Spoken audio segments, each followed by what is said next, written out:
नमस्कार, संस्कृति आईएएस के इस यूट्यूब प्लेटफॉर्म पर आप सभी का स्वागत है। मेरा नाम है प्राची मिश्रा और आज हम बात करने वाले हैं टीसैट उपग्रह के बारे में। किसने तैयार किया है, किसके द्वारा इसको लॉन्च किया गया है, बेसिकली इसके कार्य क्या है और इससे संबंधित प्रमुख बिंदु क्या है, तो इन सारी चीजों पर हम विस्तार से चर्चा करेंगे। तो चलिए शुरुआत कर लेते हैं आज के अपनी प्रमुख महत्वपूर्ण न्यूज की। तो इसको बेसिकली जो बनाया है वो टाटा समूह ने बनाया है। टाटा समूह की टाटा एडवांस सिस्टम लिमिटेड का यह उपग्रह है। इसको नाम क्या दिया गया है? टीसैट 1A। यह सफलतापूर्वक अपनी कक्षा में स्थापित कर दिया गया है, इसीलिए यह चर्चा में है। ये किसके साथ संयुक्त रूप से बनाया गया? तो एलन मस्क की अपनी कंपनी है स्पेस एक्स, उसके साथ मिलकर के यहाँ पर इसको क्या किया गया है? लॉन्च किया गया है। चलिए आगे बात कर लेते हैं इसमें। तो यह भारत का पहला सब मीटर रिजोल्यूशन पृथ्वी अवलोकन उपग्रह भी है, इसलिए भी हमारे लिए इंपॉर्टेंट हो जाता है। देखिए बेसिकली ये काम क्या करते हैं इस प्रकार के उपग्रह? तो ये जो इंपॉर्टेंट जानकारी है उनको इकट्ठा करते हैं और एक तरीके से ये जासूसी उपग्रह भी कहे जाते हैं। और इनसे जो भी डेटा हम लेते हैं वो अन्य देशों के साथ भी शेयर करते हैं, निगरानी भी कर सकते हैं हम इससे अन्य देशों की। ठीक है, तो इसलिए यह इंपॉर्टेंट हो जाता है। आगे बात करते हैं। यह भारत का पहला ऐसा उपग्रह है जिसे निजी क्षेत्र यानी कि प्राइवेट कंपनी द्वारा बनाया गया है। अभी तक के जितने भी उपग्रह थे वो सारे क्या है, हमारा इसरो जो है लॉन्च करता था, लेकिन यह पहला ऐसा है क्योंकि इसमें आप देख रहे हो बार बार नाम क्या आ रहा है? टाटा समूह का नाम आ रहा है, यानी कि प्राइवेट कंपनी निजी क्षेत्र द्वारा इसको विकसित किया गया है। इसे टाटा एडवांस सिस्टम लिमिटेड द्वारा निर्मित किया गया है और इसे सेटोलॉजिक के साथ साझेदारी से बनाया गया है। साथ ही साथ इसको लॉन्च कैसे किया गया? तो स्पेस एक्स फॉल्कन 9 रॉकेट द्वारा फ्लोरिडा यूएसए के कैनेडी स्पेस सेंटर से इसको लॉन्च किया गया है। और ये कंपनी किसकी है? जैसे मैंने बताया एलन मस्क की यह कंपनी है स्पेस एक्स। चलिए आगे बात कर लेते हैं इसमें। टीसैट 1A उपग्रह जो है आपका, वह क्या है इसके बारे में? तो यह ऑप्टिकल सब मीटर रिजोल्यूशन पृथ्वी अवलोकन का उपग्रह है। ये पूरी तरीके से पृथ्वी का अवलोकन करता है, महत्वपूर्ण जानकारी इकट्ठा करता है, इवन यह हमारे लिए जासूसी का कार्य भी करता है, इसीलिए यह महत्वपूर्ण हो जाता है। आप सभी ने देखा होगा कि अभी हाल ही में चाइना ने 6 से 7 ऐसे उपग्रह लॉन्च किए जो क्या कर रहे हैं, कई देशों की जासूसी कर रहे हैं, उससे डेटा इकट्ठा कर रहे हैं। लेकिन चाइना क्या कर रहा है? उन उपग्रहों से जासूसी कर रहा है लेकिन डेटा किसी को शेयर नहीं कर रहा है। लेकिन यहाँ से जो भी इंपॉर्टेंट चीजें होंगी, पृथ्वी को हम अवलोकन करेंगे तो पृथ्वी से संबंधित जो महत्वपूर्ण चीजें होंगी उनको हम ऑब्जर्व करेंगे और जो संबंधित जो हम डेटा लेंगे उसको हम दूसरों के साथ शेयर भी करेंगे।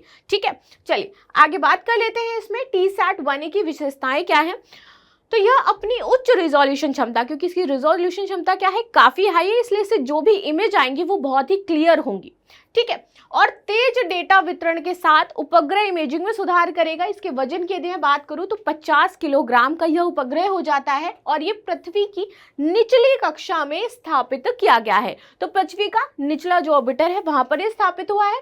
इसकी मुख्य जो ताकत है वो है सब मीटर रिजोल्यूशन। यहाँ पर बार बार आपको नाम आ रहा है रिजोल्यूशन बिकॉज इसकी जो इमेजिंग क्षमता है उसमें बहुत ज्यादा सुधार कर दिया गया है। इसके साथ पृथ्वी की सतह की सैन्य ग्रेड इमेजरी कैप्चर करने की क्षमता है और ये सैन्य जो पृथ्वी में जो सैन्य इमेज है उसको आसानी से कैप्चर कर सकता है, ताकत का पता लगा सकता है किस देश के पास कितनी ताकत है।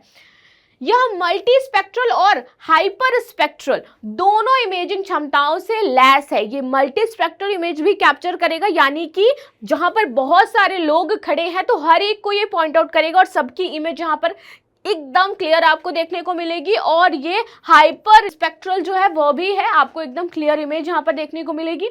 आगे बात करते हैं।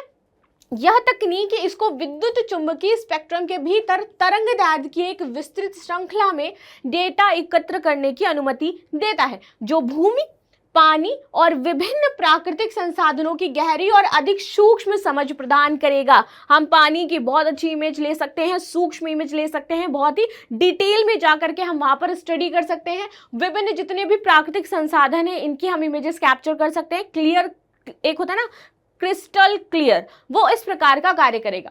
इससे अधिक संग्रह क्षमता भी है, एक व्यापक गतिशील रेंज डेटा भी है जो कम विलंबता डिलीवरी का दावा करता है और इसकी जो रेंज है वो भी अच्छी है। कैपेसिटी संग्रह जो है वो भी बहुत अच्छा है और साथ ही साथ यह जल्दी आसानी से इमेज क्या है डिलीवर करेगा शीघ्रता के साथ। जैसे ही इमेज उसने कैप्चर करी तो वो तुरंत क्या है डिलीवर कर देगा।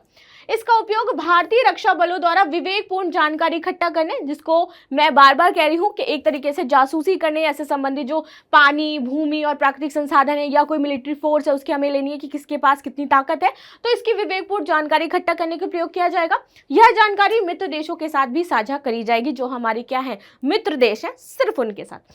यह रक्षा बलों के लिए उपयोगी होगा। क्यों?